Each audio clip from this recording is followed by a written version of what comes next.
சட்னி செய்வது எப்படின்னு இந்த வீடியோக்குள்ளே போய் பார்க்கலாம் வாங்க. ஹாய் ஃப்ரெண்ட்ஸ், மணத்தக்காளி கீரை சட்னி செய்கிறத பார்க்கலாம் வாங்க. காஞ்சிருச்சு, இப்போ எண்ணெய் ஊற்றிக்கலாம்.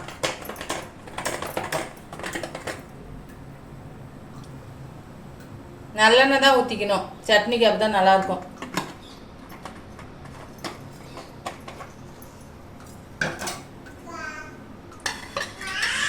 கடலைப்பருப்பு, ஜீரகம், உளுந்து கொஞ்சமாக,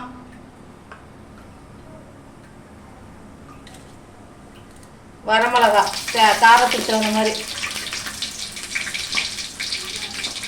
சின்ன வெங்காயம், பூண்டு,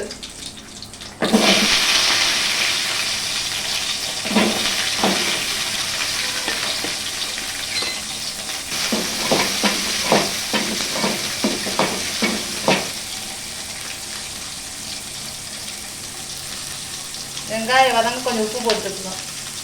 தக்காளி கம்மியாக போட்டுக்கணும். தக்காளி, புளி கொஞ்சம்,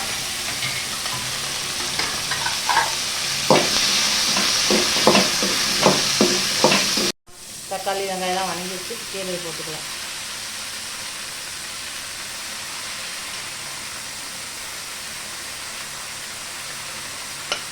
வதங்கிடுச்சு. இப்போ கொஞ்சம் தேங்காய் துருவலை போட்டுக்கலாம் தேவையான அளவு. இது குழந்தைங்களுக்கு சட்னி அரைச்சி கொடுத்தா கொஞ்சம் சீக்கிரம் ஜீரணம் ஆகும். நம்ம பொரியலாக பண்ணி கொடுத்தாலும் சாம்பாரில் போட்டு கொடுத்தாலும் அதுங்களுக்கு ஜீரணம் ஆகாது. இப்போ சட்னி அரைச்சா கொஞ்சம் நெய் ஊற்றி சுடுசாதத்தில் பிசைஞ்சு போட்டால் குழந்தைங்களுக்கு நல்லது. வயிற்று புண்ணு இதெல்லாம் நல்லா ஆறும் இந்த சட்னி. அதனால் இந்த மாதிரி அடிக்கடி செஞ்சு ட்ரை பண்ணி பாருங்கள். இப்போ ஆற வச்சு மிக்சியில் அரைச்சிட்டு வந்துடலாம்.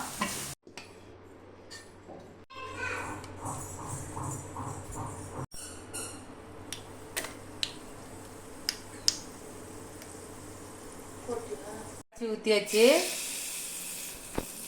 லைக் பண்ணுங்கள், ஷேர் பண்ணுங்கள், கமெண்ட் பண்ணுங்கள், சப்ஸ்கிரைப் பண்ணுங்கள், ட்ரை பண்ணி பாருங்கள். Thank you. Hi friends, Moni Jessica YouTube சேனலுக்கு லைக் பண்ணுங்கள், கமெண்ட் பண்ணுங்கள், ஷேர் பண்ணுங்கள், சப்ஸ்கிரைப் பண்ணுங்கள்.